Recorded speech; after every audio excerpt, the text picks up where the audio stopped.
Muy bien, Paquito, ¿cómo estás? De maravilla. Me da gusto. Bien. Pues vamos Ya a listo. iniciar este viaje, ¿no? Ujú. Que va a ser un viaje histórico, espero. Y Así es. histórico porque vamos a visitar la historia, y histórico porque esperamos que trascienda, que a la Bien. gente le guste, ¿no? Entonces estamos iniciando esta nueva sección de este canal para hablar de literatura y música. Hemos nombrado a esta sección La flauta y el pergamino, ¿no? Ujú. Un poquito Así es. aludiendo a los aditamentos que tenían las musas para identificarse, ¿no? La musa de la música, la música la musa de la literatura. Para justamente hacer un recorrido histórico, la idea es que pasemos por distintos periodos, ¿no? Que podamos compartir con ustedes algunas ideas que nos producen la lectura o la relectura de algunos textos para ponerlos sobre la mesa y ver qué comentarios se producen, ¿no? Claro, así es.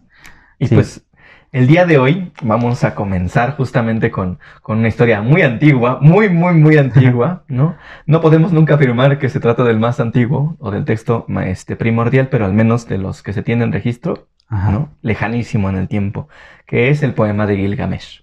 Desde luego, sí.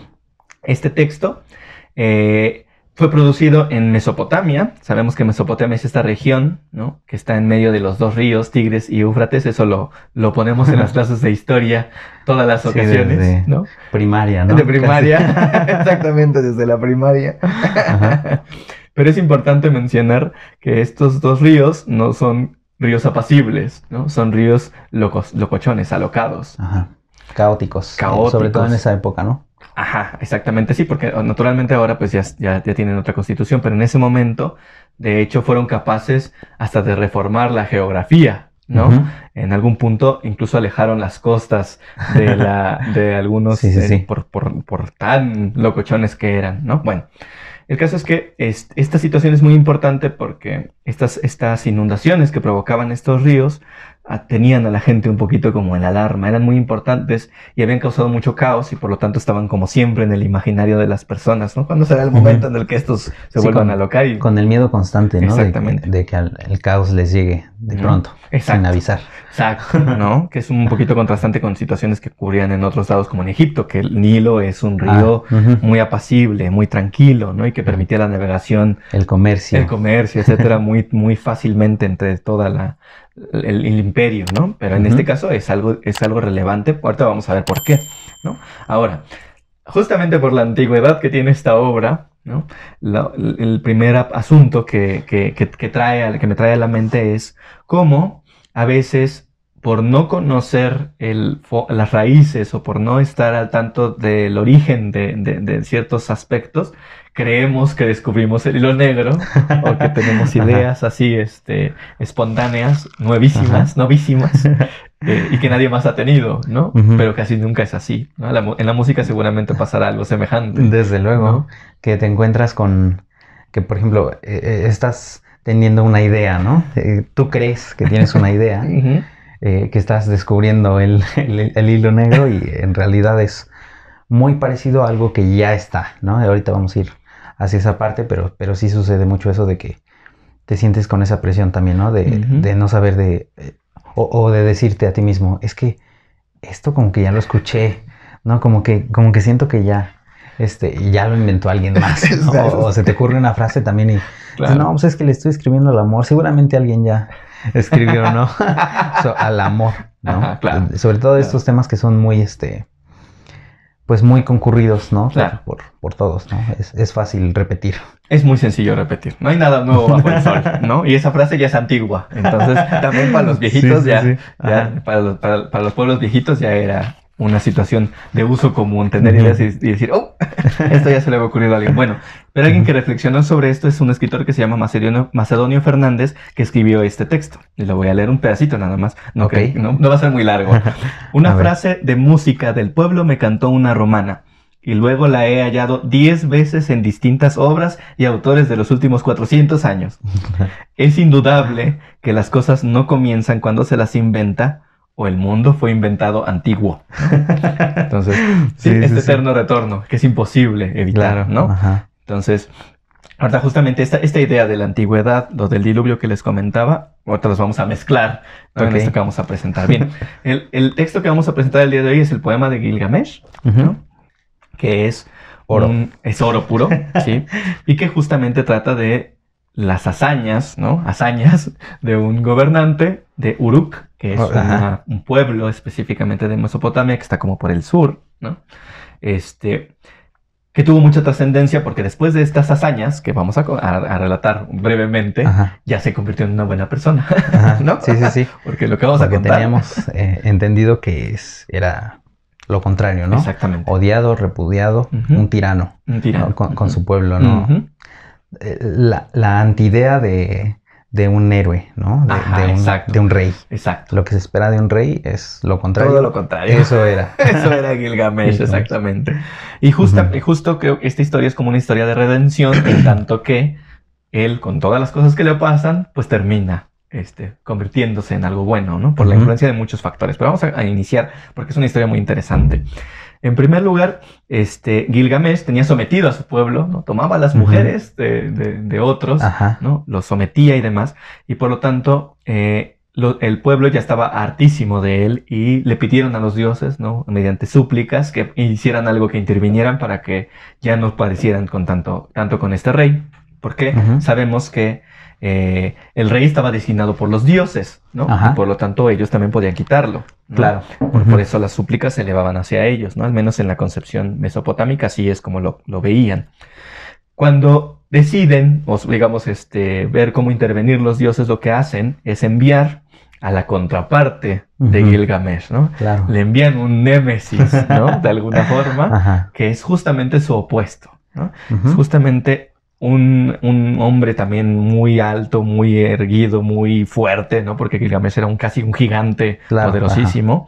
Y le envían a esa persona que se llama Enkidu, pero que es salvaje, ¿no? Es justamente por eso digo que es como su contraparte, porque mientras Gilgamesh era como citadino, fino, digamos, pues Enkidu era salvaje y incluso se manifiesta también ahí en escritos que estaba precisamente en el bosque, ¿no? Él era su área. Era su hábitat, digamos, ¿no?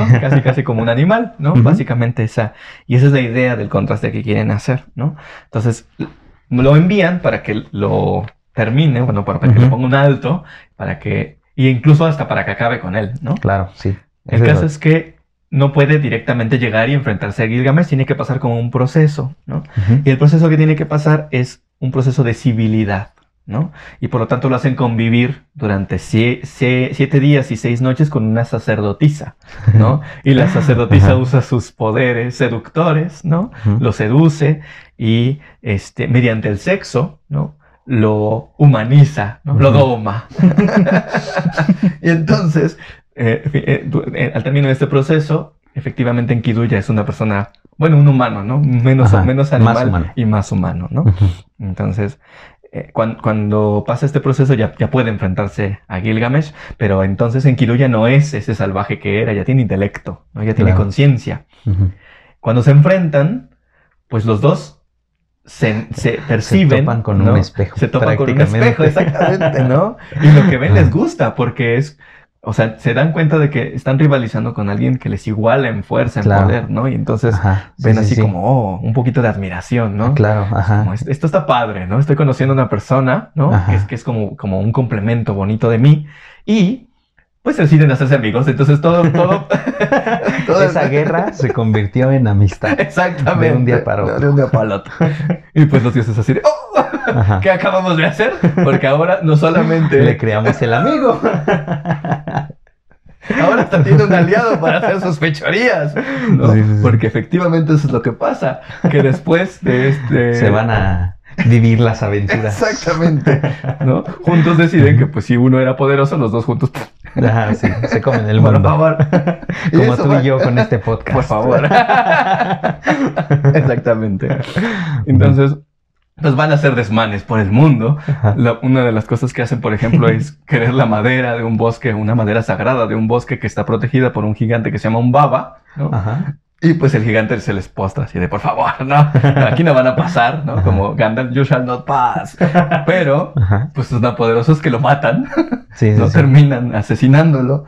Pero ya que lo hacen, Enkidu tiene como un dejo de intelección y es así de, es que, ¿por qué estamos haciendo esto, no? Sí. ¿Qué le vamos a decir a los dioses? Le dice a Gilgamesh. Y además, se ve así como de que no es una persona mala como tal, ¿no? ¿Por qué está haciendo ese tipo de acciones? ¿No? Enkidu es como la parte bondadosa, ¿no? Y Gilgamesh sigue siendo un alocado. Él no tiene conciencia de eso, ¿no? Exactamente. Y por lo tanto, pues es como lo quiere hacer como entrar en razón, ¿no? Pero bueno, no funciona mucho, porque después una diosa, la diosa Inanna, seduce a Gilgamesh, ¿no?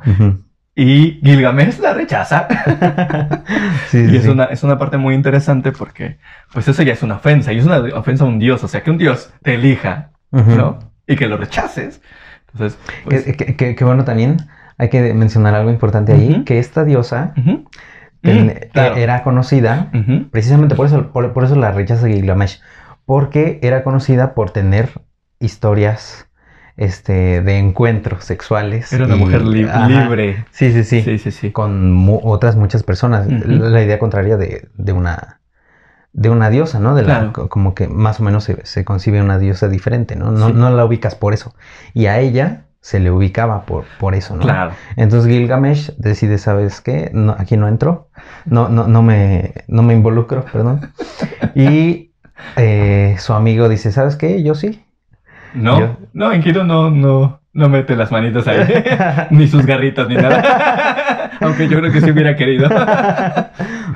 Pero no, pero sí, justamente como lo dices, ¿no? Por los valores de la época, ¿no? Pues a una mujer que simplemente ejerciera libremente su sexualidad, pues se le juzgaba como no digna, ¿no? Claro. Y por lo tanto, no podía acceder al favor de Gilgamesh, ¿no? Al tesorito de Gilgamesh. El caso es que después de este rechazo, pues se enoja muchísimo y le pide a su padre que por favor mande algo para castigar y pues envían al toro del cielo, que es una criatura gigantesca, ¿no? Que tiene la misión de acabar a ambos, pero pues resulta que como son dos, pues también lo matan, ¿no? Entonces terminan acabando con el toro, ¿no? Y pues eso ya no solo para Inanna, esta diosa específicamente, sino para el resto de los dioses, ¿no? Se convierte en algo...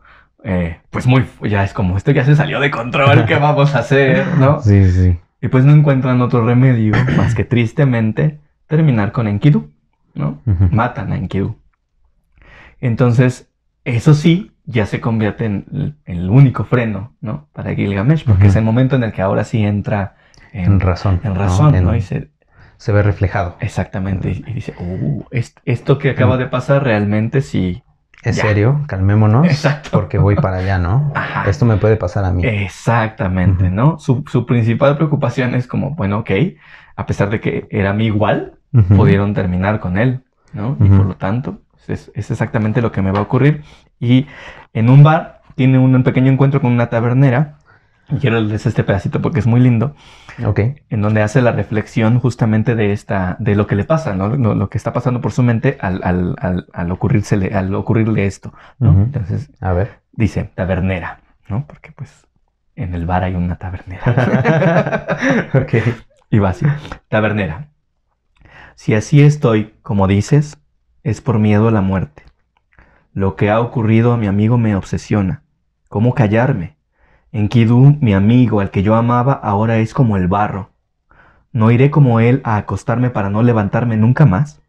Mi amigo Enkidu, al que yo amaba entrañablemente, se ha ido al destino del hombre. He llorado por días y noches, no permití que se le enterrase, para ver si mi amigo se levantaba ante mis lamentos, durante 7 días y 7 noches hasta que los gusanos cayeron de su nariz. Desde que partió yo he buscado en vano la vida. No ceso de errar como un bandido a través de la estepa. Ahora, tabernera, que he visto tu rostro, ojalá pudiera evitar la muerte que constantemente temo. La tabernera le respondió, Gilgamesh, ¿por qué vagas de un lado al otro? La vida que persigues no la encontrarás jamás. Cuando los dioses crearon a la humanidad le asignaron la muerte, pero ellos guardaron entre sus manos la vida. ¿no? Entonces esta visión de la tabernera que termina siendo profética, ¿no? Porque casi nos está contando cómo va a terminar esta historia, le mueve, ¿no? A él. Es como, ok, los dioses guardaron para ellos la vida. ¿Cómo obtengo yo esa vida eterna que tienen atesorada los dioses, ¿no? Entonces empieza justamente Gilgamesh una búsqueda de cómo va a ser para precisamente quedarse con ella, ¿no? Acceder a la inmortalidad. Claro, para ser inmortal. Para ser inmortal. Gilgamesh era un semidios, ¿no? Es 2/3 partes humano, pero una parte dios, y por lo tanto sabe que es capaz de hacer cosas extrahumanas, pero pues quiere como probar esos límites, ¿no? Al ser hijo de una diosa y de un sacerdote. Entonces, lo primero que intenta, pues, es justamente viajar por el mundo para conocer y ver qué hay. Y se encuentra con un montón de peripecias, ¿no? Entre ellas una muy importante que ahorita vamos a aludir. Pero, por ejemplo, lucha contra un león, ¿no? Y se queda con su piel, ¿no? Entre otras cosas. Y ya en los confines del mundo encuentra a un hombre famoso, ¿no? Famoso por haber sido el único sobreviviente, junto con su esposa, del diluvio universal, ¿no? Esta persona se llama Unapishtim. Y lo relevante de él es que ha vivido tanto tiempo, ¿no? Que Gilgamesh está convencido de que probablemente tenga el secreto, ¿no? ¿Cuál es la crema que usa, ¿no? Para no arrugarte nunca. Para ser inmortal. Para ser inmortal, que te untas. Entonces, bueno, eventualmente llega con él. Y Utnapishtim le cuenta su historia, ¿no? Pues es que hubo un diluvio y así, y pues yo mandé una paloma, mandé un cuervo para ver si había tierra, y regresaban, ¿no? Eso, o sea, tal cual se cuenta posteriormente en la versión de la Biblia, ¿no? Pero que no es Utnapishtim, sino Noé. Ajá. Pero sí, Noé. El caso es que bueno, empieza a contarle y Gilgamesh le dijo, bueno, ¿y dónde es la parte donde te volviste inmortal? Eso es lo que me interesa. No, pues es que no sé, o sea, simplemente me pasó. Me viene bien. Me levanto todos los días inmortal, ¿qué quieres que haga, no? Ajá, entonces, no había un motivo. Y no podía dársela, simplemente pues es que las situaciones que había sobrevivido a un evento extraordinario y por lo tanto todas las cosas que lo rodeaban eran extraordinarias, como su inmortalidad y ya. ¿No? Y pues Gilgamesh se queda así como, hice todo este viaje para nada. Para descubrir que no haces nada. Resulta que no haces nada, ¿no? Eventualmente también logra encontrar, ¿no? Una planta que sabe que tiene la inmortalidad. Y la tiene en sus manitas y resulta que una serpiente se la roba. Se la roba. Entonces ya ese cúmulo de decepciones lo hacen entender, caer en razón de que a pesar de que es más poderoso que el resto de los seres humanos, no está al nivel de los dioses. Y por lo tanto, así como le dijo la tabernera, nunca va a poder acceder a la inmortalidad, ¿no? Y pues entonces se plantea el siguiente camino, ¿no? Es como, ¿qué voy a hacer sabiendo que mi destino es morir, ¿no?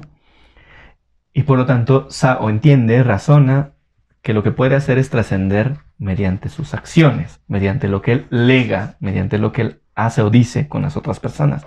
Y regresa ya a ser un buen gobernante, ¿no? Claro, a redimirse, ¿no? A corregir sus actos para... Con esta idea precisamente de, ok, mi cuerpo físico no puede ser inmortal, pero mis acciones pueden dejar algo que me va a hacer permanecer por muchísimo tiempo, ¿no? Entonces esta idea es muy interesante. Muy poderosa y completamente real. Porque estamos hoy en el 2021 contando todavía hablando la historia de Gilgamesh. Así es que, ¿qué tal, Aquí está con nosotros. Lo trajimos al programa. En alma.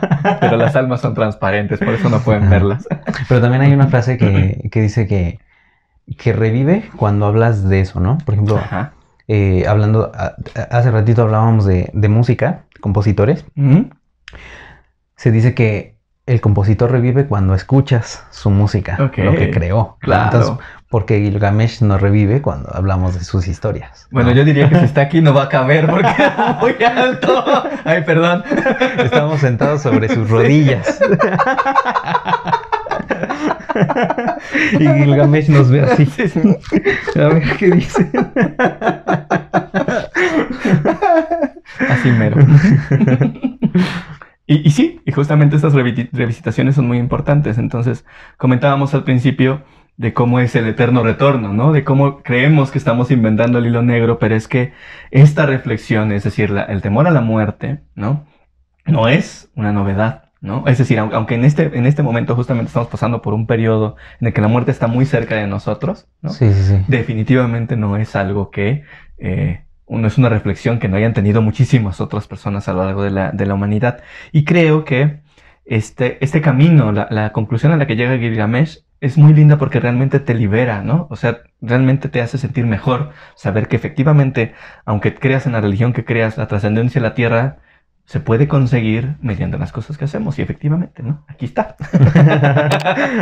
Ahí está. No me vayas a hacer enojar porque... porque dices tú, estamos sentados sobre tus rodillas, no vaya a ser que algo malo nos pase. Sí. Bueno, ahora... Y con respecto a lo del diluvio, bueno, justamente lo que comentaba, de que estos ríos eran completamente impredecibles, ¿no? Uh-huh. Podemos entender que el cuento, el mito del diluvio tiene origen en estos pueblos, ¿no? Okay. O sea, son los sumerios específicamente, ¿no? Que es la palabra con la que se agrupa a todos estos pueblos de la primera fase, digamos, de poblamiento de Mesopotamia. Nos legan el mito del diluvio, nos legan la escritura, ¿no? Mediante tablillas, nos legan muchas cosas de las que disfrutamos hoy, ¿no? Que creemos a veces que son herencia de otras personas, ¿no? Es decir, a veces no le damos a los sumerios el crédito que tienen por haber hecho, a los sumerios y a los asirios, por haber creado muchas de las cosas que nosotros tenemos en este momento, ¿no? Por ejemplo, incluso los primeros códigos, algunos de los primeros códigos de Hammurabi, por ejemplo, en Babilonia, pues también tienen su origen ahí, ¿no? Entonces, es bonito visitar o revisitar estas culturas para saber exactamente sobre qué estamos parados, ¿no? Es que entonces, para los griegos, la idea de determinadas cosas ya también era vieja, nomás la retomaron, ¿no? Porque, por ejemplo, incluso los signos zodiacales también tienen su origen en los sumerios, ¿no? Entonces, todo esto es muy importante porque el mundo es más viejo de lo que creíamos. Por eso justamente me encanta la frase de Macedonio, ¿no? Es que el mundo fue inventado antiguo, ¿no? Ya eran viejas las cosas cuando llegamos aquí. Cuando llegamos. ¿No? Entonces eso es una cosa muy importante. Una reflexión que me apasiona a mí. Sí, se ve. Y hablando de reflexiones, precisamente es lo que este tesoro nos deja, ¿no? El que podamos reflexionar y actuar, ¿no? En base a estos aprendizajes que nos deja este poema. También es interesante diferenciar el por qué se le dice poema. Ah, claro, ¿no? Claro. ¿Por qué epopeya? ¿Por qué estos términos, ¿no? Claro. Que se les da. Sí, ¿no? Nombres diversos que recibe el texto, ¿no? Porque naturalmente no tenía un título, ¿no? Es el poema de Gilgamesh, que es como el más popular. La epopeya de Gilgamesh también se llama, o la épica de Gilgamesh. Claro. Todo esto está relacionado, bueno, en primer lugar, es un poema porque estaba constituido en versos, ¿no? La forma en la que los aedos distribuían, digamos, ¿no? O daban a conocer la historia de pueblo en pueblo, era justamente, o así nos lo imaginamos, mediante canciones, ¿no? O sea, le daban un poquito como musicalización. No quiero decir que hubiera acompañamiento musical, que probablemente lo hubo, ¿no? Sino simplemente tenían esa estructura, ¿no? Claro. Además, hay que mencionar que funcionaba de forma oral. Entonces, exacto. Ese motivo hacía que fuera quizá cantable, ¿no? Que entraran en juego las rimas, ¿no? Que para que fuera recordado, para que fuera transmitido de persona en persona y durara más, ¿no? Además de que es una historia de un héroe, entonces es atractiva, Claro. Debe de ser entretenida, entretenida, pegajosa y además interesante, ¿no? Exacto. Y ahora hay un asunto muy importante con lo de la oralidad que estás mencionando que es relevante. No es la creación de un autor. Tenemos que en estos textos hay anonimato, ¿no? Porque no es que se le ocurrió a alguien, sino es un conjunto, ¿no? Exacto. De muchos. Es una recopilación. Es una recopilación, exactamente. Alguien nomás se juntó a unir las partes, pero las partes ya existían. Claro. Y es importante porque no hay entonces la figura de alguien creador, sino de todo un pueblo, ¿no? Que deja sus voces para que a pesar del paso del tiempo también las escuchemos. O sea, no solamente estamos oyendo a Gilgamesh, estamos oyendo a todo el pueblo sumerio, ¿no? Identificado con Gilgamesh, hablando de sus historias, de sus peripecias. Exactamente, ¿no? Porque sabemos que la mitología, los mitos, ¿no? En este caso de una leyenda épica, está conformada justamente por los refranes, los dichos, las metáforas que la gente se le van ocurriendo, que creen que son oportunas para embellecer el discurso, ¿no? Y eso es lo que estamos leyendo aquí. Entonces, por lo tanto, estamos leyendo el ingenio de todo un pueblo, ¿no? Decantado, sumado, etcétera. Y eso es una cosa también muy padre con respecto a eso. Ahora, justamente el asunto de la épica. Sabemos que tradicionalmente se divide, ¿no? Y eso no es herencia sumeria, es herencia de los griegos, ¿no? A los géneros literarios en 3. Eso es tradicional, ahora ya es diferente, ¿no? Pero tradicionalmente en ese momento se dividían en dramática, ¿no? En épica y en lírica, ¿no? Básicamente esas eran las formas en las que los distinguían. Ahora, y por ejemplo, la épica estaba justamente centrada en el relato de héroes, ¿no? Que ya es un asunto que hemos comentado al principio, ¿no? ¿Qué tanta heroicidad hay en los actos de Gilgamesh que se cuentan? Poca, realmente poca, más que el despliegue de fuerza, tal vez, ¿no? Su poderío. Pero en realidad los actos que ejecutaba no eran totalmente heroicos. Sino eran para él, ¿no? Con una raíz en él, ¿no? Exacto, eran egoístas, digamos, claro, ¿no? Egoísta, ¿no? Solo por su ego actuaba, ¿no? Exactamente. Sin embargo, bueno, como clásicamente así se le distingue, por eso lo conocemos como la epopeya de Gilgamesh, por esta serie de aventuras y peripecias a las que él pudo salir avante, ¿no? A pesar de que no tenía los mejores motivos para hacerlo, ¿no? Claro. Y pues tiene una redención al final, eso ya, que ya no forma parte de la narración, pues ya viene del legado bonito que sí dejó este gobernante, ¿no? Para responder la pregunta de por qué poema y por qué épica o por qué epopeya. ¿Por qué epopeya? Sí. Desde luego, una epopeya habla de héroes, ¿no? Ese es el contexto que se le da en específico, entonces por eso. Exactamente. Y pues es interesante ver cómo los procesos de excavación, ¿no? Son los que nos llevan a esta ya como un poquito que cierre. Realmente son muy nuevos, ¿no? Que son bastante más nuevos de los que yo creía, no exactamente del siglo XX, pero del siglo XIX. ¿No? Pero también que va del siglo XIX a... Vaya, o sea, algo que fue sepultado ahí. O sea, realmente nos tardamos, ¿no? Muchísimo. Y digo nos, porque me incluyo. Porque me encanta protagonizar las cosas. Gracias a Gilgamesh me identifico. Entonces, imagínate, sepultadas por lo menos 3.000 años, ¿no? Y entonces habérselas venido a encontrar tanto tiempo después. Sí. Y lo interesante es que hayan prevalecido por tanto tiempo, ¿no? Imagínate. Claro. Sí, una ventaja gigantesca es que justamente fueran en arcilla, tablillas, ¿no? de arcilla. Tablillas de arcilla, ¿no? Si hubieran sido en madera, en pergamino, imagínate, ¿no? Sí, no habría forma. Exactamente, ¿no? No las y también las condiciones en las que se encontraban, sí, claro, porque justamente muchas de las excavaciones que se hacían, lo que hallaban fundamentalmente eran asentamientos, pero en los asentamientos, es decir, en las casas, rara vez había cosas directamente ahí, en donde generalmente se hacían los hallazgos más fuertes, eran en las catacumbas, ¿no?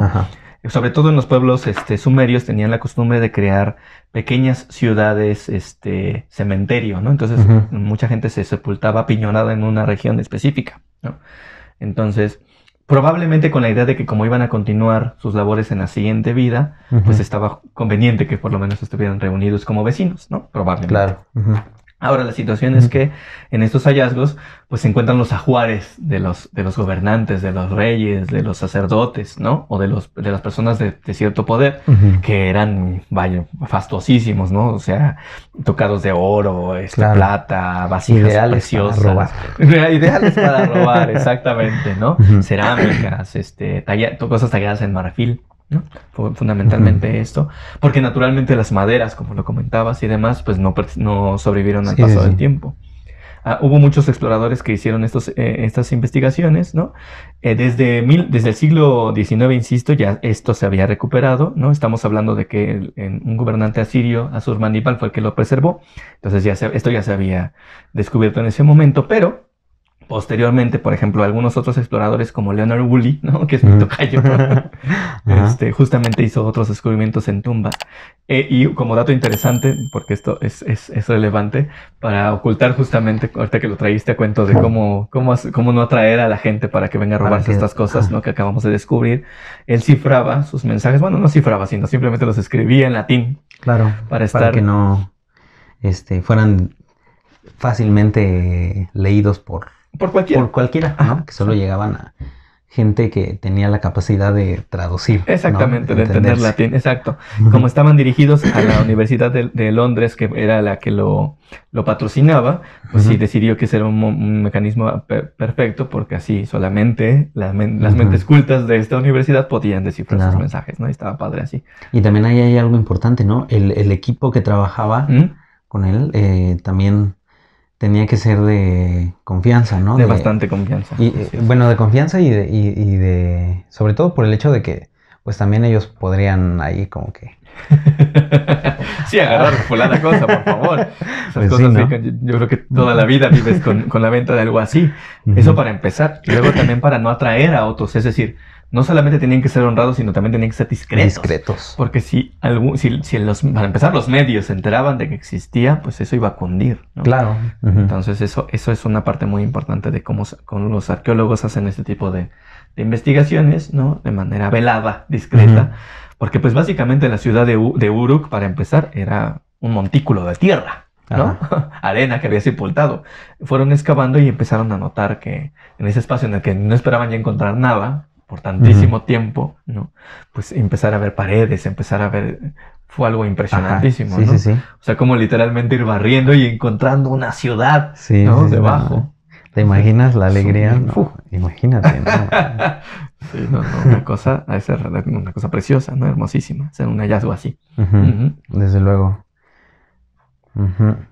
Y pues eso es como lo que queríamos compartir el día de hoy. No sé si tengas algún comentario final, reflexión final. Pues sí, me quedó un poquito la duda de algo que comentaste alguna vez, de cómo era el proceso para encontrar eso, ¿no? Porque precisamente pues había pura tierra. Entonces tú una vez comentaste que hacían como una especie de molde, ¿no?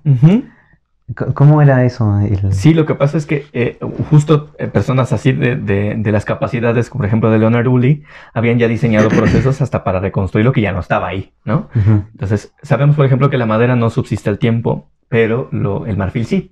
Entonces, él había encontrado arpas, o lo que él sospechaba que eran arpas, pero ya no estaban físicamente porque la madera se había consumido. Pero lo que sí quedaba era el pequeño huequito, ¿no? Que dejaban en la tierra, la formita, exactamente, ¿no? Entonces, él lo que hacía era poner yeso en esas hendiduras, ¿no? de la superficie, para que completaran la forma que muy probablemente tenía ese instrumento. Entonces, literalmente inyectaba el yeso y con eso formaba nuevamente la estructura, ¿no? Con el puro peso del objeto que estuvo ahí durante algunos cientos de años, ¿no? Y con eso lo reconstruía y básicamente por eso sabemos cómo podían haber sido, ¿no? Muchas de las estructuras de madera, porque con este procedimiento pues quedaba justamente este molde del que tú hablas. Exactamente, esa era la forma en la que lo hacían, entre otras muchísimas formas, ¿no? Que tenían para preservar y guardar. Y para tener una conciencia científica de que lo que estaban descubriendo pues era válido, era real, ¿no? Datarlo, estudiarlo, ¿no? Todo eso es muy, muy relevante. Pues qué interesante me parece, la verdad. Espero que este tema haya sido del agrado de todos, ¿no? Claro, así me parece un tema increíble, la verdad. Sí, es una cosa muy hermosa, la verdad. Sí, nos ha traído reflexiones muy bonitas. Y los invitamos naturalmente a que si tienen algún comentario, si tienen alguna sugerencia de algún otro tema que podamos tratar, hablar, ¿no? Aquí, ¿no? Ya veremos si somos capaces de abordarlo o no, para poder tratar. Y además hay que mencionar también que lo que estamos diciendo aquí no es algo completamente que esté establecido, ¿no? Todos son aproximaciones. Claro. No hay fechas. Con toda precisión no hay fechas. Exactamente, todo es aproximado. Y quizá haya gente que diga, no, es que no fue 2500, fue 3000, ¿no? Ajá. Entonces, todo ese tipo de... Porque las mismas fuentes varían también, ¿no? Ajá, claro. Entonces, esas retroalimentaciones estarían interesantes verlas en comentarios, claro, ¿no? Así es, exactamente. Para que nutran más este tema y se desarrolle mejor, ¿no? Invitamos a que comenten. Sí, por favor. Dejen ahí sus aportaciones. Claro. Y pues así cerramos este primer episodio, amigo, ¿no? Así es, exactamente. Hemos terminado. Espero que salga bien todo. Denos el like, compartan. Estamos en YouTube, ¿no? También en Spotify. Va a estar este podcast. Así que vayan a seguirnos. Por favor. Gracias. Gracias.